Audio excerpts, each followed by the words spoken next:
You need a bottle. It's time for a decent wage for all, age be damned. The Greens scrapped youth rates, we helped to raise the minimum wage, and we must now look at reviewing the working age for the very young and often the most exploited workers.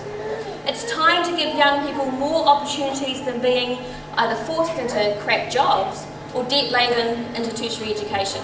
We want to trial a community internship program, a paid gap year for after school.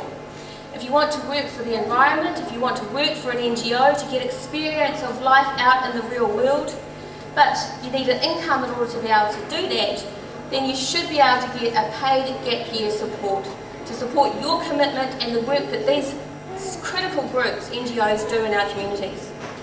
It's time for urgent action on climate change and peak oil. The government's continued commitment to more cows, coal and cars is driving this country to the brink of our ecological and our economic limits.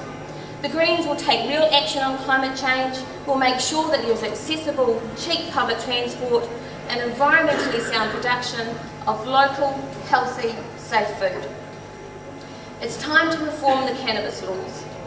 Young cannabis users are still the most denigrated and abused population in this country.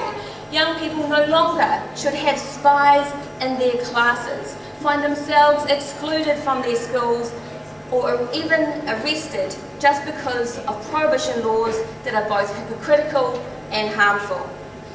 And it's time that all young people should be able to get access to health care that is confidential and free.